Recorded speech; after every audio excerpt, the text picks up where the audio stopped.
უფლებები.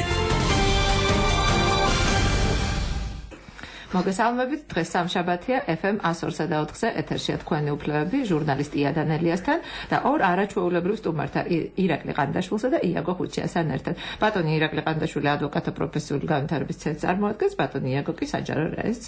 მოგესალმებით, ბატონებო, ჩვენ დღეს ვისაუბრებთ მემკვიდრეობაზე, თქვენთვის ალბათ ძალიან საყვარელ თემაზე. ზარები იმედია ბევრი იქნება სტუდიაში. მე კიდევ ერთხელ შეგახსენებ ჩვენი პირდაპირ ეთერის ტელეფონებს. ესენია 2 40 91 92 2 40 92 92. დიდი მადლობა. ჩემი პირველი შეკითხვა იქნება ბატონ ირაკლისთან. მემკვიდრეობა ყველამ ვიცით ზოგადად, თუმცა რა არის მემკვიდრეობა კანონით და კანონით გაწერილი ენით თუ შეიძლება განგვიმარტოთ. მოგესალმებით, მე ვესალმებით თქვენ რადიო მოსმენელს. კიდევ ერთხელ დიდი მადლობა თქვენ სტუდიაში მოწვევისთვის. თემა მართლაც აქტუალურია, საინტერესოა და თითოეულ ჩვენთაგანს ეხება. სამწუხაროდ თუ საბედნიეროდ თითოეული ადამიანი წარმავალია, მოდით ასე ლირულად დავიწყოთ შესაბამისად საკითხი მემკვიდრეობასთან დაკავშირებით, გვინდა თუ არა დღის ეს ერთი ყოველთვის დგება. სამოქალაქო მოქმედი კანონმდებლობით მემკვიდრეობა ეს არის ის ინსტიტუტი, თუ შეიძლება ასე ითქვას, როდესაც სახეზე არის მამკვიდრებელსა და მემკვიდრეს შორის ურთიერთობა, რაც წარმოიშვება სამკვიდროს გახსნის მომენტიდან, რისი საფუძველიც არის მამკვიდრებლის გარდაცვალება. ეს მარტივი ენით ვთქვათ, როდესაც ადამიანი გარდაიცვლება, სახეზე წარმოიშვება მემკვიდრეობის საკითხი და შესაძლო პოტენციური მემკვიდრეების ამ შემთხვევაში რიგი დადგებათ, შეიძლება ასე ითქვას და ამაზე ჩვენ უნდა დღეს ვისაუბროთ. მარტივად დღეს რო ვთქვათ, მოდით ასე, მემკვიდრეობის ორი ფორმას იცნობს ქართული მოქმედი კანონმდებლობა, ეს არის კანონით მემკვიდრეობა და ანდერძით მემკვიდრეობა. კანონით მემკვიდრეობის ბენეფიციარი ანუ მიმღები შეიძლება იყოს მხოლოდ და მხოლოდ ფიზიკური პირი, მაშინ როდესაც ანდერძით მემკვიდრეობის ბენეფიციარი ანუ სამკვიდროს მიმღები შეიძლება იყოს როგორც ფიზიკური, ასევე მოქმედი იურიდიული პირი. რას ნიშნავს მოქმედი იურიდიული პირი? ანუ რამე კომპანია, ან კომპანია. იურიდიული პირი სამოქალაქო კანონმდებლობა განასხვავებს ერთმანეთისაგან ფიზიკურ პირსა და იურიდიულ პირს, შესაბამისად იურიდიული პირი ეს არის ნებისმიერი მიზნის კანონიერი, რა თქმა უნდა, მიზნის მიღწევისათვის შექმნილი ორგანიზაციული სამართლებრივი ფორმის მატარებელი წარმონაქმნი, რომელსაც გააჩნია თავისი სახელი, აქტივი, თავის სახელით მოქმედებს და ასე შემდეგ, ასე შემდეგ. ანუ საუბარია მარტივად რო ვთქვათ, იგივე მარტივი ენით საზოგადოებას გაუგია შეპესე, სეპესე, ასე შემდეგ, ასე შემდეგ, შესაბამისად იურიდიული პირები ასევე შეიძლება გახდნენ სამკვიდროს მიმღებები, ოღონდ ანდერძით მემკვიდრეობის სტადიაზე. ბატონო ირაკლი, თქვენ ძალიან ახლა რომ გრძელი რიგი დადგებაო მემკვიდრეობის მისაღებათო, მე უცბად თავში მომევიდა ხა ესეთი კითხვა. დაუშვათ ძალიან გაბრაზებული ხარ იმ ადამიანზე, ვინც დაგიტოვა მემკვიდრეობა და არ გინდა რომ მიიღო იმ ადამიანისგან პრინციპულად მემკვიდრეობა, რა შვები მაშინ და ვის რჩება ეს ქონება? ცხოვრება მარტივია ისე როგორც ნებისმიერი სამართლებრივი ურთიერთობა თუ არ გავართულეთ. არის შესაძლებლობა იმისაც რომ მემკვიდრე უარი განაცხადოს სამკვიდროს მიღებაზე, არავინ მას არ დააძალებს და აქ უკვე კანონია აცხადებს ასეთ რაღაცას, რომ სხვა მემკვიდრეებზე თანაბარწილად შეიძლება მსგავსი შემთხვევისას სამკვიდრო იმ ნაწილის გადანაწილება, რაც სახეზე დარჩება უარისქმის შემთხვევაში. რახან ეს საკითხი დასვით, მოდით საზოგადოება არ დავდოთ უყურადღებოთ და აქვე აღვნიშნოთ, რომ კანონით მემკვიდრეობის სახეზე არის კანონით მემკვიდრეთა სპეციალური ამ შემთხვევაში რიგი. პირველი რიგის მემკვიდრეები წარმოადგენენ ანუ 5 რიგის კანონით მემკვიდრეები არის კანონით გაწერილი. პირველი რიგის მემკვიდრე შეიძლება იყოს შვილი მამკვიდრელის, ანუ გარდაცვლილის შვილი, მეუღლე და მშობელი. ეს არის პირველი რიგის მემკვიდრეები, მეორეები შვილები, მშობლები და მეუღლეები. მეორე რიგის მემკვიდრეები არიან დები და ძმები. ანუ მამკვიდრელის, ანუ გარდაცვლილის დები და ძმები. მესამე რიგის მემკვიდრეები არიან ბებიები და პაპები. მამკვიდრელის, ანუ გარდაცვლილის ბებია და პაპა. მეოთხე რიგის მემკვიდრეები არიან ბიძები, დეიდები, მამიდები და მეხუთე რიგის მემკვიდრეები არიან ბიძაშვილები, დეიდაშვილები და მამიდაშვილები. აქ არის ერთ საინტერესო წესი, რაც საზოგადოებას უნდა კარგად ახსოვდეს, იმ შემთხვევაში თუ სახეზე არის რომელიმე წინა რიგის მემკვიდრე კანონით მემკვიდრეობის სტადიაზე, მაშინ შემდგომი რიგის მემკვიდრეს რაიმე სახის ამ შემთხვევაში შესაძლებლობა იმისა, რომ მიიღოს სამკვიდრო არ აქვს, გამომდინარე იქიდან, რომ რიგით მოწინავე რიგის მემკვიდრე თუ არის სახეზე და იგი თუ იღებს სამკვიდროს. აი მე ძალიან მაინტერესებს თქვა არც ერთი რიგის მემკვიდრე ამ 5 რიგიდან არ ყავს ადამიანს და ის გარდაიცვალა, თუმცა არ დაუტოვებია არც ანდერძე, არ დაუტოვებია არც სპეციფიური რაღაც მინიშნება იმის შესახებ, რომ მე მინდა თქვა მეზობელს დაუტოვო ეს ქონება. ეკუთვნება თუ არა აი მეზობელს, რომელმაც თქვათ დიდი ფიზიკური შრომა გასწია, ან თუნდაც მცირე ფიზიკური შრომა გასწია ამ ადამიანის მოვლა პატრონობაში, თქვათ მეზობელია და ეს აჭმევდა თქვათ ამ ადამიანს, ან რაღაც შეუძლია თუ არა მას კონდეს რამე პრეტენზია გარდაცვლილის ქონებასთან დაკავშირებით. მოგახსენებთ აღნიშნულთან დაკავშირებით კანონი ითვალისწინებს ისეთ შემთხვევას, როცა უმკვიდრო შეიძლება იყოს ზოგადად ქონება. მოდი ესე დავიწყოთ. უმკვიდრო ქონება, როგორც ასეთ ინსტიტუტს კანონი იცნობს. უმკვიდრო ქონების შემთხვევაში არის ისეთი შემთხვევა, როდესაც სახეზე არ არის მემკვიდრე. ამ დროს უმკვიდრო ქონება შეიძლება გადაიცეს სახელმწიფოს და ყველა შემთხვევაში სახელმწიფოს გადაიცემა.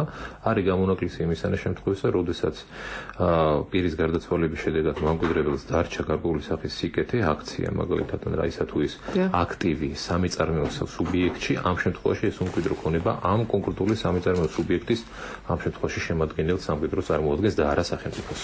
რაც შეეხება მეზობელს ან ნებისმიერ სხვა კეთილის სურნეს, თუ სახეზეა ნანდერძით ურთიერთობა არ არის და წარმოშობილი ანდერძით მემკვიდრეობა მათი ვერაფერს ვერ მიიღებს, ან თუ იმისანა სპეციფიკური სახის საკითხი, როგორც არის სარჩო ხელშეკრულება, არ არის ჯერ კიდევ მემკვიდრეობის გარდაცვალებამდე მასსა და ნებისმიერ მის მოვლებს შორის გაფორმებული, რაიმე სახის პრეტენზიას ნებისმიერი კეთილის სურვილი ვერ განაცხადებს. ანუ ხო გესმით ბატონო ერკლი ცოტა უხერხული, ახლა ადამიანს უთხრა რომ მე შენ ახლა იმიტომ გაქცევ ყურადღებას რომ მე შენგან მინდა სარჩო ხელშეკრულება და მოდი ახლა გავაფორმე. ორი მხარის ნება თუ არის არანაირი მან და არანაირი უხერხულობა არ არის კანონი იცავს ამ ფორმაზე ის შესაძლებელი არის.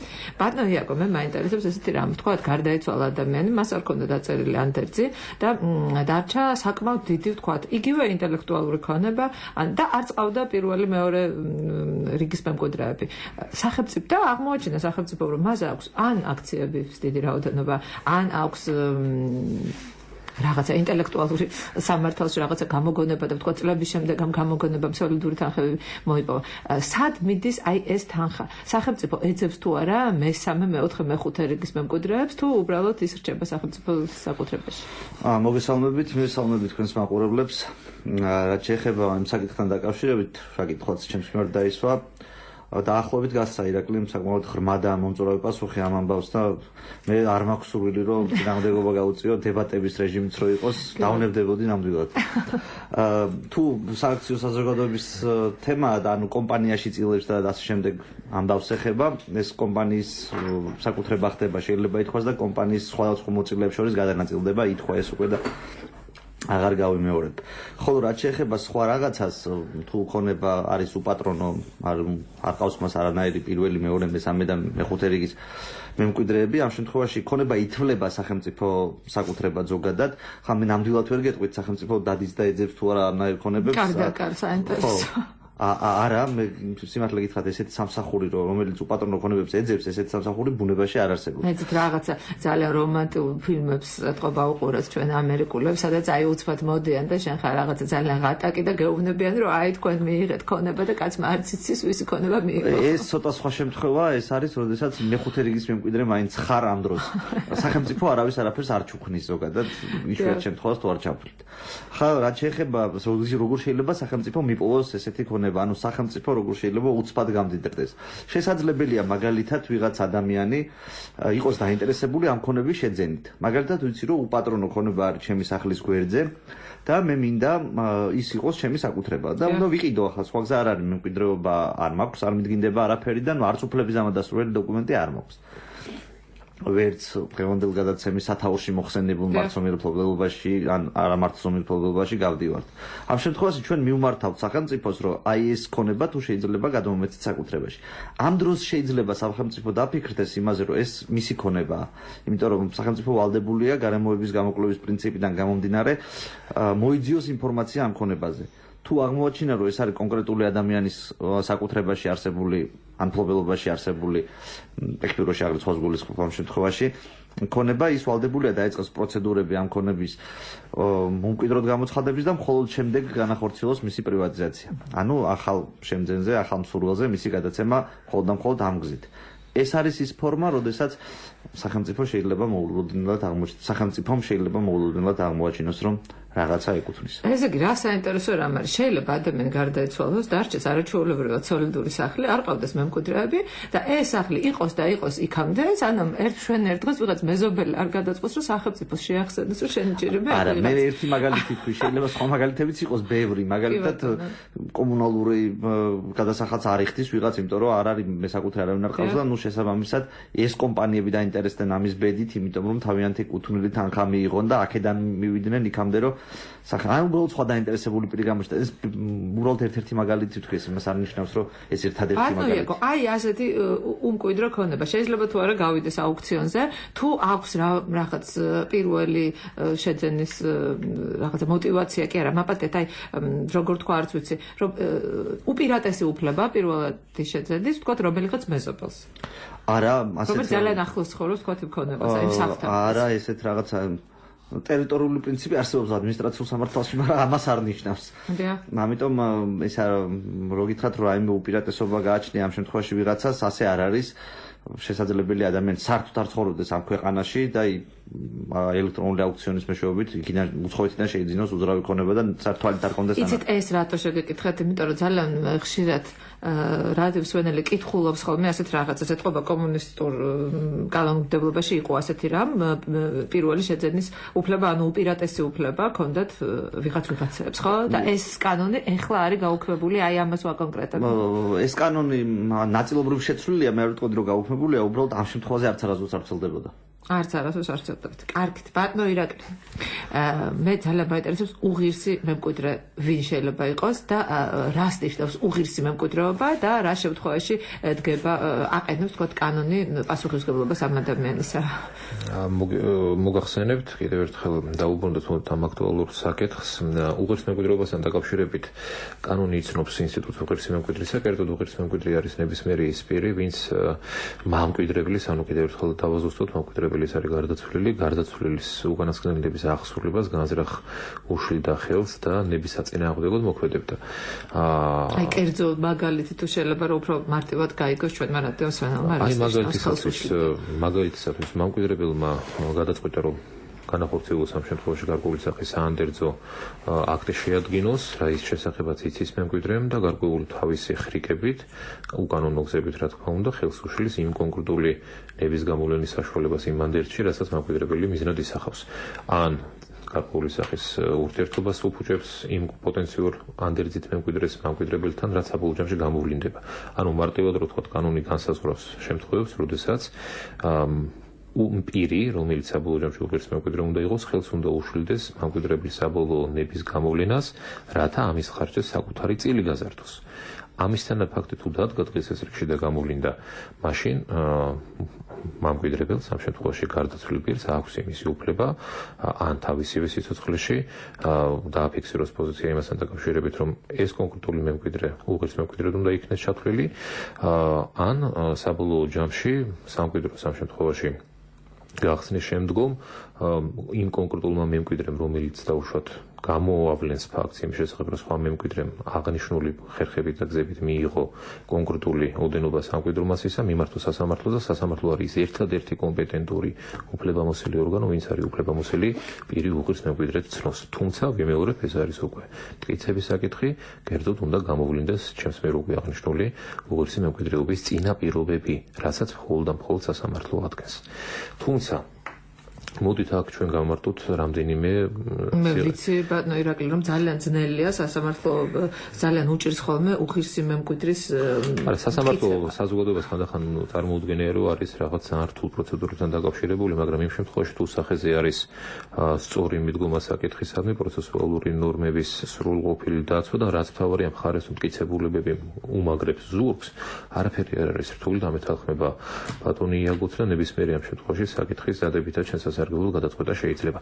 მოდით დაუბრუნდეთ წმინდა სამემკვიდრეო საკითხებს და აღვნიშნოთ ერთი გარემოება თუ როდის იხსნება სამკვიდრო. ესაა ძალიან აქტუალური. ბატონო ირაკლი ზარი გვაქვს ეთერში და თუ შეიძლება გავაგრძელოთ ზარის შემდეგ, ისმენთ ეთერში ბრძანდებით. მოგესალმებით, შემოძურფასოია. მადლობთ, მოგესალმებით. როგორ ძადებით, შემოგარგო? დიდი მადლობა. მაგარი მეკოლეგელაცო და მოგესალმებით, თქვენს სტუმრებს. დიდი მადლობა. შემოძურფასო სტუმრებო, აი ასეთი კითხვა გქონდათ. დიახ. 44 წლის წინ ოზურგეთში, ახლა მეუღლე როცა შევირთეთ, ჩემს მეუღლეს მშობლება უადერწეს სახლის ნაწილი. გავიდა მერე დრო, ეს მშობლებიც აღარ არის, ჩემს მეუღლეც აღარ არის, ვიცი ბირაში ცხოვრობდა, ძირთადად ისინიც აღარ არიან, აი ბათიშვილები დარჩენ და წასულები არიან იმ სახლიდან. ასე რომ ეს სახლი ბიტებული აგერ უკვე რა მოდერნე 20-25 წელიწადი. მეც ვერ ვაკითხავ მუდრობის გამო, მდგომარეობის გამო და აი ანდერს ახლა ძალიან ხوارე კარგება რა არის. იმ ბილასა რა ბავშვები ასე თქვა პრეტენზია თუ როგორ დამოვიქცეთ. ანუ თქვენ გინდათ რომ თქვა მთლიანად გაიფორმოთ ეს ბინა, იმიტომ რომ არც იცით ვინ სად არის წასული, ვინც თქვა ანგზადჭია მოხსენებული ხო? სად იპოვოთ ეს ხალხი და შეგიძლიათ თუ არა გაიფორმოთ ეს ბინა და ანდერს ხوارე კარგება ძალა. ეს არის კითხვა. რა ვიცი, აღარ ჩავიდე, აღარ გაიფორმოთ. კარგი, დიდი მადლობა. ბატონ იაგოსთან არის ალბათ შეკითხვა ნამდვილად. უნდა უპასუხო ხო? დიახ. მოკლედ ამ შემთხვევაში საკმაოდ რთულად მოგვიყვება ბატონმა მე ზუსტი ინფორმაცია არ მაქვს რაღაცეებთან დაკავშირებით, რომელიც ზუსტი დიაგნოზის გამოსაცნობად იქნებოდა საჭირო, მაგრამ ვეცდები არსებული ინფორმაციით რაღაცას მაინც გავცე პასუხი. თუ გვაქვს უკვე საკუთრების უფლება რაღაც ქონებაზე, რომელიც დიდი შანსია ქონების ნაწილზე. საერთოდ ქონებაზე იქნებოდა მანამდე ანდერძი შედგა, იქნებოდა მთელ ქონებაზე. აქედან ქონების ნაწილზე ანდერძით გადაეცა, როგორც მივხვდი, ამ ბატონის ყოფილ მეუღლეს. ამ შემთხვევაში სანახავია დოკუმენტაცია, პირველი ამ ანდერძის საფუძველზე სამკვიდრო გაიხსნა თუ არა, როდესმე თუ არ გახსნილა სამკვიდრო ამ ქონების საფუძველზე, ამ შემთხვევაში უკვე მეუღლის მემკვიდრე, ანუ თვითონ ან მისმა შვილებმა უნდა გახსნას სამკვიდრო ამ კონკრეტულ ქონებაზე, ან შესაძლებელია გაიხსნას ზოგადი ხასიათის სამკვიდროს, რომელიც გარკვეულ შემთხვევაში შეიძლება ამ მიზნის მისაღწევად გამოდგეს. სხვების ადგილზე არ ყოფნა ხელს არ შეუშლის რეგისტრაციის პროცესს, იმიტომ რომ რეგისტრაცია განხორციელდება ქონების ნაწილზე. იმ ნაწილზე, რომელიც ამ ადამიანს გადაეცა ანდერძის საფუძველზე თუ რაღაც სხვა დოკუმენტის საფუძველზე.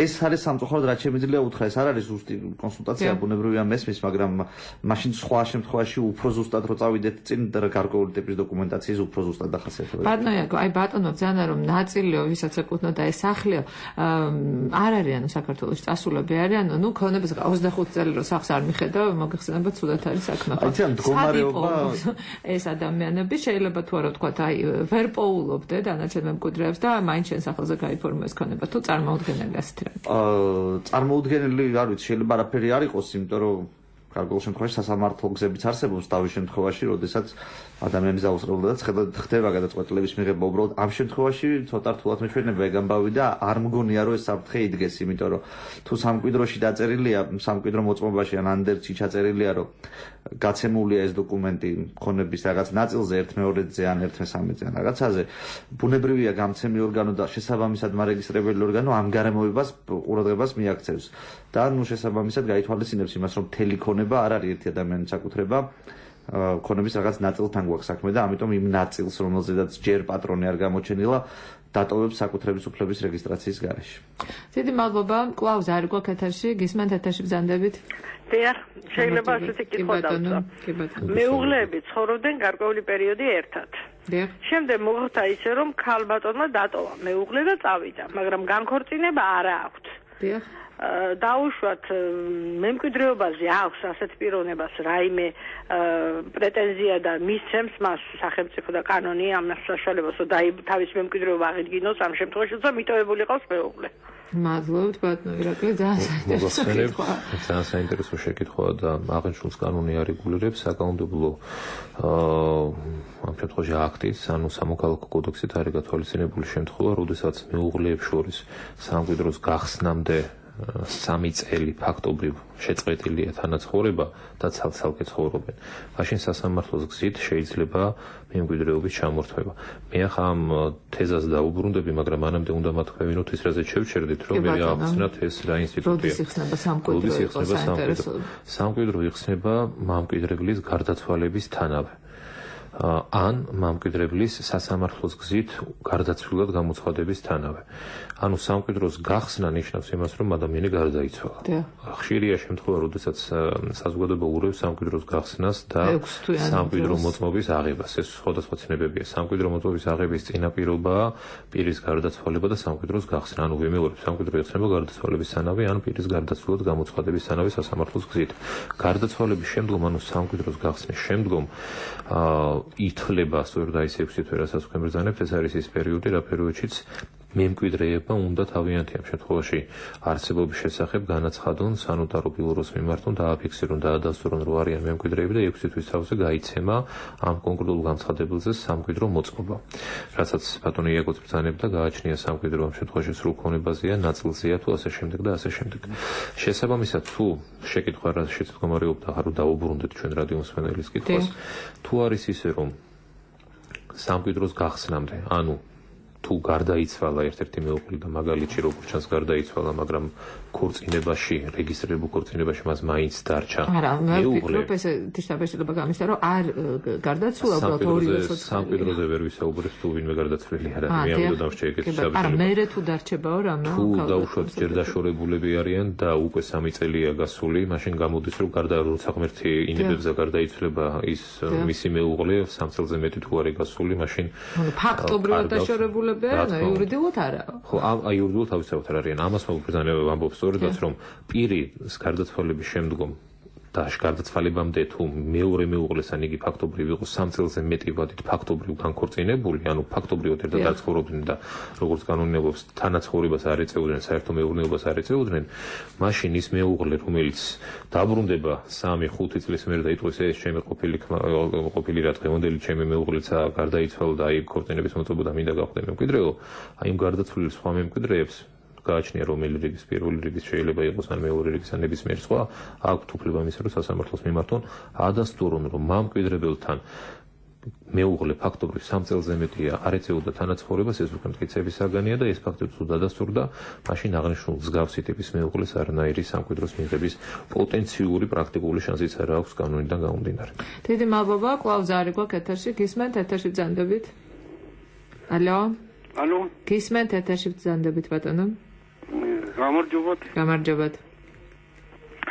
ეს საკმაოდ ცოტა ხანდაზმული დრო არის გასული რა და მოხდა 32 წლის წინ.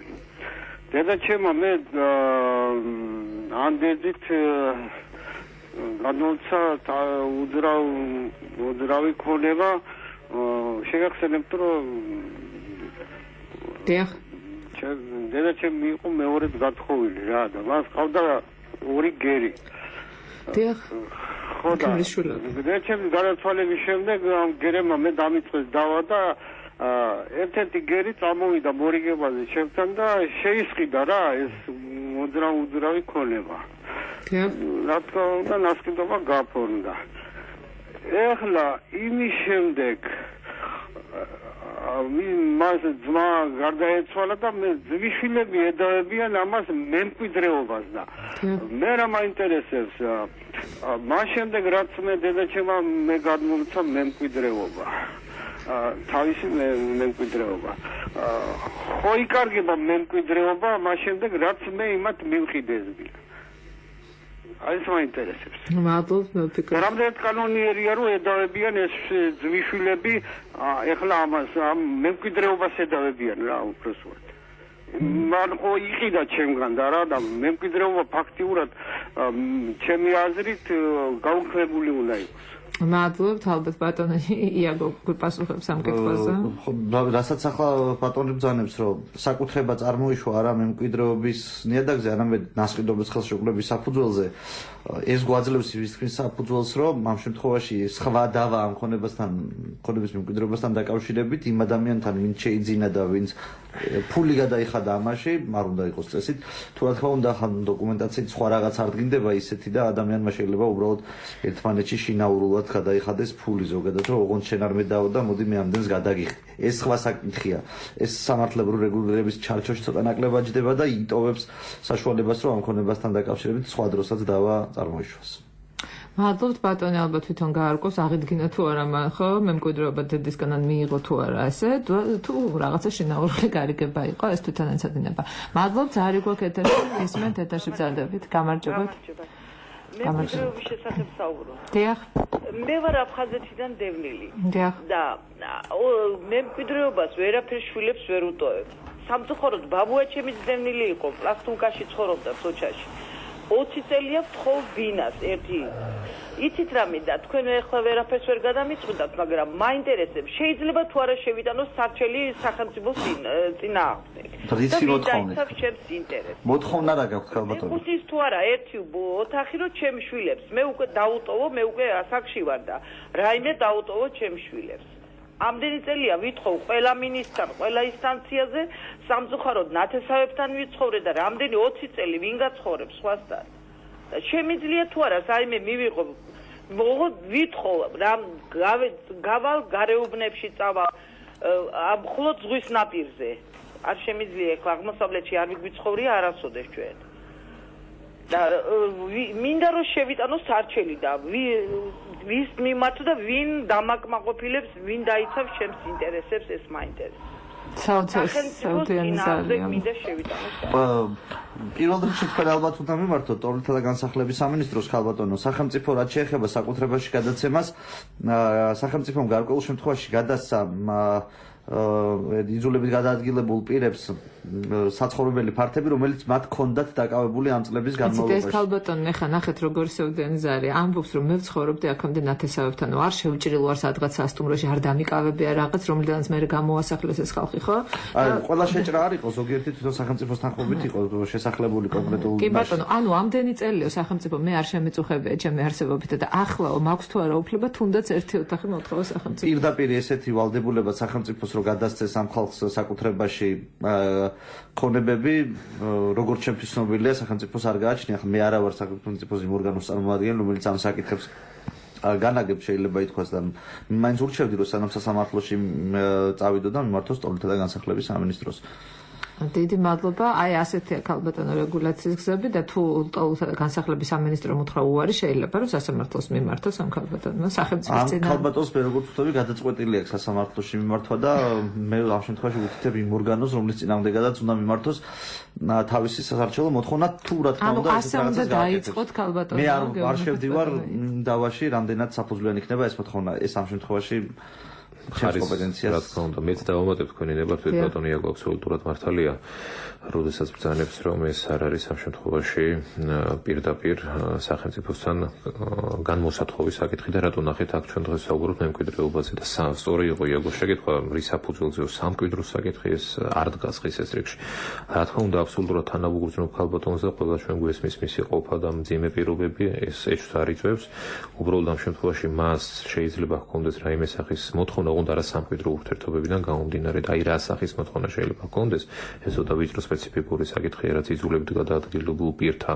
სამართლებრივ სტატუსს შეეხება და ასე შემდეგ და სახელმწიფო დოტაციებს დაუშვათ მათ მიმართ ეს უკვე აბსოლუტურად სწორია მანამ სანამ თუნდაც უსაფუძვლო დავას დაიწყებდა ეს მხარე ჯობია კომპეტენტურ ორგანოში რაც ამ შემთხვევაში არის ტოლთა და განსახლების სამინისტრო მას მიმართონ რჩევისთვის და დახმარებისთვის თორე სამართლებრივი თვალსაზრისით სამკვიდრო საკითხი აქ ცალსახად არ დგას კი ბატონო დიდი მადლობა ზარი გვაქვს კლავ ეთერში გისმენთ ეთერში ბრძანდებით გისმენთ ეთერში ბრძანდებით გამარჯობათ აი ასეთი შეკითხვა მაქვს სოფელში მისმენთ ხო დიახ გისმენთ სოფელში მიჯნიდან 1 მეტრის გაცილებით მაქვს გაკეთებული საპირფარეშო იგივე გვერდზე მეზობელს მიჯნაზე პარალელურად გვერდზე მიჯნაზე გაკეთებული აქვს კანალიზაცია აი ახლა მე შემიძლია რომ ის კანალიზაცია იქიდან ავაღებინო მიჯნაზე აქვს კანალიზაცია რომელიც რომ იქ წყალი გამოდის და ალბათ საპირფარეშოს დაანგრევს მადლობთ ბატონო იაგო თუ უპასუხებთ ამ შემთხვევაში კანალიზაციის სადღაც გაყვანის ფაქტი არ არის იმის გარემოება, რომ რაღაცა აპრიორში უნდა იყოს აღებული. მთავარი არის ხელშეშლის გარკვევა, თუ რამდენად არის ხელშემშლელი ჩემი საკუთრების სარგებლობისთვის და ეს ხომ არ არის სამეზობლო თმენის ვალდებულების ფარგლებში. როცა მე ვალდებული ვარ გარკვეული ზემოქმედება ჩემი მეზობლისგან ვითქმნო.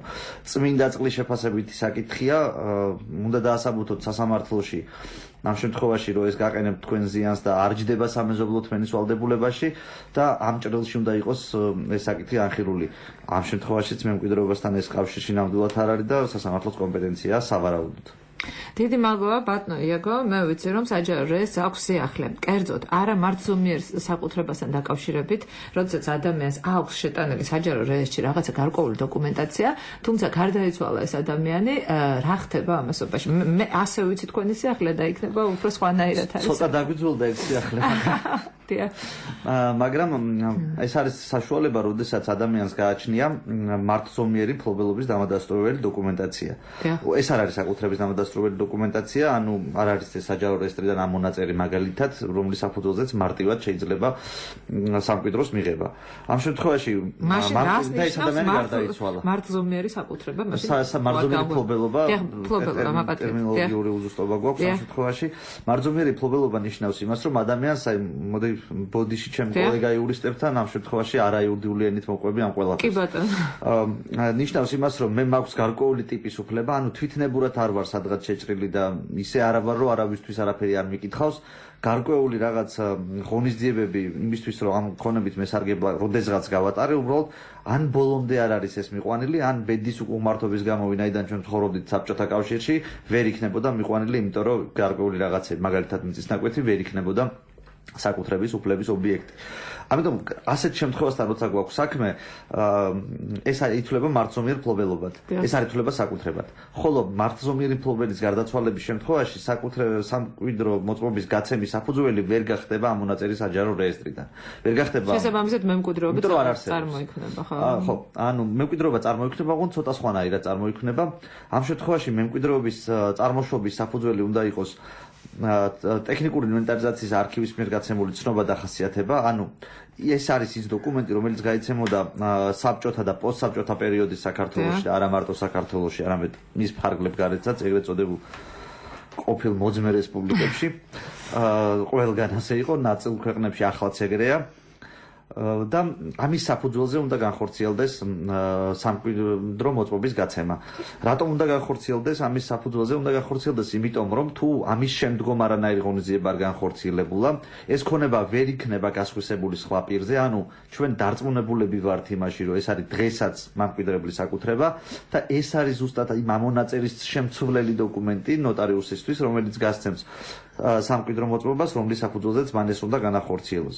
უფრო უბედურ შემთხვევაშიც, როდესაც ესეც კი არ არსებობს, სამკვიდრო უნდა გაიცეს ან ზოგადად, იმიტომ რომ სხვა გზა არ არსებობს. ზოგადი ხასიათი მთელ აქტივებზე და პასივებზე, თუმცა ეს არ არის მაინც და მაინც კარგი გზა უძრავ ქონებებთან დაკავშირებით და მის საფუძველზე უნდა განხორციელდეს შემდგომ აღმოჩენილი უძრავი ქონების რეგისტრაცია, ასევე შესაძლებელია განხორციელდეს უფლების დამადასტურებელი დოკუმენტის საფუძველზე, რომელიც წარმოშობს უფლებას, მაგალითად ხელშეკრულება ამ შემთხვევაში. თუმცა ეს არ არის თვითნებურად დაკავების ფორმა, კიდევ ერთხელ ვიმეორებ და ეს არც მართლზომიერი მფლობელობა არ არის პირდაპირ საკუთრების დამადასტურებელია თუ ხელშეკრულებასთან გვაქვს საქმე. ხოლო სხვა შემთხვევაში გაიცემა მართლზომიერი მფლობელობის დამადასტურებელი დოკუმენტაციის საფუძველზე პირდაპირ, რომლის შემდგომაც, ანუ მას შემდეგ რაც ამ დოკუმენტაციის საფუძველზე გაიცემა ნოტარიუსის მიერ სამკვიდრო მოწმობა, ამ სამკვიდრო მოწმობით უკვე ახალი მემკვიდრე მოდის საჯარო რეესტრში უფლების სარეგისტრაციოდ. დაახსადგენ, დიდი მადლობა. კლავზე არის გვაქვს ეთერში გისმენთ, ეთერში ვზანდებით. ალო, გისმენთ, ეთერში ვზანდებით. გამარჯობა. დიახ, ეთერში ვზანდებით. და მაინტერესებს იცი მყავდა მეუღლე. დიახ. და იმას ყავდა შვილი, ბიჭი. ის ბიჭი მის ხელში ცხოვრობდა სულ ქალაქ გარეთ, ქობულეთში. დიახ. ავად გახდით მეც და ისიც და დავაწერინე მე ანდერძი რომ რაღაც სხვა სარჩეს მაინც შენი შვილია. დიახ, თქვენ სხვა შვილები არ ყავდათ, ხო, ქალბატონო? სხვა შვილები არ ყავდათ, საერთო შვილი არ ყავს. არ ყავთ, დიახ. ხო და ის მაინც ყურადღებას არ მაგცეს საერთოდ აბსოლუტურად და შემიძლია მე გავაუქმეს მინ ანდერძი ანუ თქვენი მეუღლე უკვე გარდაცვლილია და თქვენი მეუღლის მიერ არის დაწერილი ანდერძი ყურადღებას ჩემი რეკომენდაციით მივეცი კი ბატონო აი ძალიან საინტერესოა როდესაც ადამიანი უკვე არის გარდაცვლილი მისი პირველი რიგის მემკვიდრეები არიან ფაქტიურად მეუღლეც და შვილიც და არ აქცევს ყურადღებას ეს ბატონო მაშინ არ გვაქცევს ანუ ქალბატონო ერთი რაღაც რო გკითხოთ თუ შეიძლება რომ გკითხოთ რაღაცა თქვენ მეუღლე დააწერინეთ ანდერძი ვის სასარგებლოდ რო დაგვიზუსტოთ მისი შვილის სასარგებლოდ დიახ დავაწერინე მისი შვილის სასარგებლოდ და გარდაიცვალა თქვენი მეუღლე და ახლა გაქვთ სურვილი რომ გარდაცვლილი პირის ანდერძი თქვენ გააუქმოთ გახდეთ ინიციატორი ამის სწორად გავიგე კი მე ვარ მემკვიდრე ხო ასე რომ თქვა ქმრის შემდეგ კეთილი მოგახსენებთ ანუ ორი პირველი რიგის მემკვიდრეს შორის კონფლიქტი როგორ რეგულირდება ანუ რეალურად ახლა შემიძლია ვთქვა რომ მსგავსი სიტუაციები იშვიათი არ არის სამწუხაროდ ზოგადად როცა მშობლებსა და შვილებს შორის ან იგივე გერსა და შობლის მეუღლის შორის არის ხოლმე გარკვეული სახის პრობლემები, ნუ რაც ვიზამ სამოქალაქო საზოგადოებაში ხდება ეგეთი რაღაცები. თუმცა ყველაფერი სამართლებრივ რეგულაციაში ექცევა, ანდერძი როგორც ასეთი თუ სახეზე არის და სადაო არ არის როგორც მეხვდები ახლა კანონის შესაბამისად არის ყველაფერი გაფორმებული, ანდერძის გაუქმება ამ მიზეზით და ამ მოტივით რომ რახან არ მივლის ეს კანონით არ არის გათვალისწინებული. აქ არის კიდე ერთი საინტერესო ნიუანსი რომ პირველი რიგის მემკვიდრეს ანდერძის არსებობის მიუხედავად მაინც აქვს სავალდებულო წილის მიღების საშუალება, თუმცა აქ ორივე არის პირველი რიგის მემკვიდრე, მოდით ასე ვთქვათ. ახლა აქ არის ნიუანსური სხვაობა ოდენობას შორის, რას როდის ვინ მიიღებდა და მოდით ამას მოგახსენებთ, როცა სახეზე არის ორი პირველი რიგის მემკვიდრე, მაშინ რა თქმა უნდა სამკვიდრო მასა და რა არის სამკვიდრო მასა ამას აქვე ახსნე სამკვიდრო მასა ის არის ნებისმიერი აქტივი ან პასივი, რასაც მემკვიდრებლის გარდაცვალების შემდეგ იგი ტოვებს. საზოგადოებას ხშირად გონია ხოლმე რომ მემკვიდრეობა მარტო რაღაც სიკეთის მიღება არის და აქტივი არის. თუმცა ეს ესე არ არის. შეიძლება პასივიც იყოს და უნდა სამკვიდრო მასა არის როგორც აქტივი, ასევე პასივი. ქართული ფილმია გენიალური ანუ ჩემს ვალებს გიტოვებ შენ. გენიალური კინოა, ქართული ფილმია შერეკილები, ალბათ დამეთანხმებით, როცა ეს ახალგაზრდა კაცი დადის და კარდა ვალებს ისტუმრებს მამის, ხო? ორი სიმღერა დაგჭავდა, ერთი მივღერდა დანარჩენი მიჩუქებია შენ. ანუ სამკვიდრო მასა არის აქტივები და პასივები ერთად. ეს ერთი. ანუ ნახეთ რა მომენტია პირველი რიგის მემკვიდრეები რომ დაუბრუნდეთ ახლა ამ შეკითხვის აზრს, ისედაც თანაბრად მიიღებდნენ ანდერძი რომ არ იყოს, მაგრამ ანდერძი როდესაც არის სახეზე, მაშინ ანდერძი გააჩნია ხარ რასგან კარგავს ხო შეიძლება ანდერძით ყველაფერი დაუტოვო ანდერძის მიღებს ანდერძის მიღება შეიძლება იყოს როგორც კანონით მემკვიდრე ასევე ნებისმიერი მესამე პირი თქვენ დღეს რამდენჯერმე კაი მეზობლის მაგალითები მოიყვანეთ ხო თუნდაც მეზობელი შეიძლება იყოს ანდერძის ბენეფიციარი ან ნებისმიერი სხვა მესამე პირი ასეთ შემთხვევაში კანონით მემკვიდრე პირველ რიგზე მაქვს მხოლოდ საუბარი სავალდებულო წილს მაინც იღებს რაც არის აი აქ პროპორციაში სხვაობა იმისი ნახევარი რასაც იგი მიიღებდა ანდერძი რომ არ ყოფილიყო ანუ მიიღებდა ნახევარს ანდერძი რომ არ ყოფილიყო ისედაც მაგრამ იმის ერთ ნამეურეც ანუ რეალური ქონების 1/4-ს იღებ როგორც სავალდებულო წილი ანდერძის არსებობის შემთხვევაში. ეს რაც შეეხებოდა გამიჯნოს ერთმანეთსაგან სავალდებულო წილის ოდენობისას რაც იღებს პირველი რიგის მემკვიდრე და მხოლოდ პირველი რიგის მემკვიდრე და რაც მიიღებდნენ დაუშვათ ანდერძი რომ არ ყოფილიყო. და რაც შეეხება ხა მე ძალიან გავშალე თემა. თუმცა რაც შეეხება ამ კონკრეტულ შეკითხვას რომ იმ მიზეზით რომ დაუშვათ ფაქტობრივ არ უვლის და როგორც ჩანს უკვე ამ ქალბატონს არ უვლის ის ადამიანი არა ის შვილი დარჩენილი შვილი ამ მიზეზით სხვისი ნების გამოვლენა რაც ეხებოდა მამის მხრიდან შვილის სასარგებლოდ ქონების დატოვებას კავშირში არ არის დაუშვათ გარდაცვლილი მამის ცოცხლად დარჩენილი მეუღლის უვლის თუ არ უვლის ახლა ეს ბავშვი. აქ პრობლემა რა შეაიცეთ რომ ამ ქალბატონის მემკვიდრე არ არის მემკვიდრე ეგ შეიძლება ყოფილიყო დაუშვათ უმკვიდრო უკაცრავად უღირს მემკვიდრეობასთან დაკავშირებული დავისაგანიო. ეს უდნავ განსხვავებული ინსტიტუტი არის შესაბამისად ასე მე ხო მესმის ქალბატონის გულის ტკივილი მას არ ყავს სხვა მემკვიდრე ამ ბიჭის გარდა და უნდა რომ რაღაცა ელემენტარული ყურადღება ანუ ნახეთ რა მომენტია თუ მეორე მომენტია ხარაც ჩვენ ვერ ჩავიძიეთ ესე დეტალურად არც ქალბატონს არ ვთქვი თუ მთლიანი ქონება დაუტოვა ამ ანდერძით მაშინ გარდაცვლილმა მამამ თავის შვილს ამის რეკომენდატორი დაუშვათ ეს ქალბატონი იყო და ქალბატონს საერთოდ არაფერი თუ არ დარჩა მისივე რეკომენდაციით ამაზე თუ წუხს მაშინ კანონი მას იცავს როგორც პირველი რიგის მემკვიდრეს კიდევ ერთხელ მიმეორებდა სავალდებულო წილის შეცილების უფლება მას გააჩნია და ამას ვერავინ ვერ წაართვებს მას. დიდი მადლობა და თავისი წილი მემკვიდრეობა შეუძლია გადასცეს ვისაც უნდა. კლავს არის გვაქვს ეთერში, გისმენთ, ეთერში ბრძანდებით. გამარჯობა. გამარჯობათ. ესეთი შეკითხვა თანაბარი მემკვიდრეების მეორე თუ მესამე რიგის მემკვიდრეებზე სხვადასხვა დროს დაწერილი ანდერძი.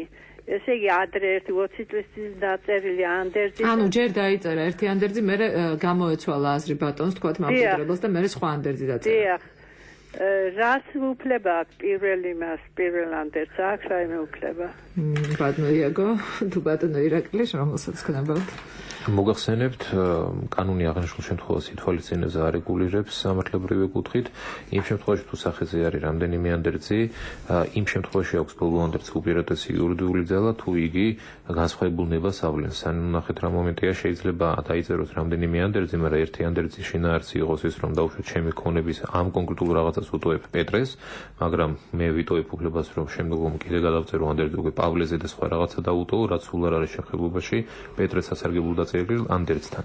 მაგრამ იმ შემთხვევაში თუ ნება გამოავლინე ერთი ანდერძით და რაღაც კონკრეტული საკითხი ერთ პიროვნებას აუტოვებ და მე მისგან განსხვავებული იგივე საგანზე სხვას ვანდერძე, მაშინ ეს ავტომატურად აუქმებს წინსწრებ ანდერძის იურიდიულ ძალას. ანდერძის ფორმასაც აქვს გარკვეული მნიშვნელობა, ხა თუ თავდაპირველად არის დადებული ნოტარიულად დამოწმებული ანდერძი, მისი გაუქმება და მისი აზრის შეცვლა შინაურული ანდერძით შემდგომ ვერ მოხდება.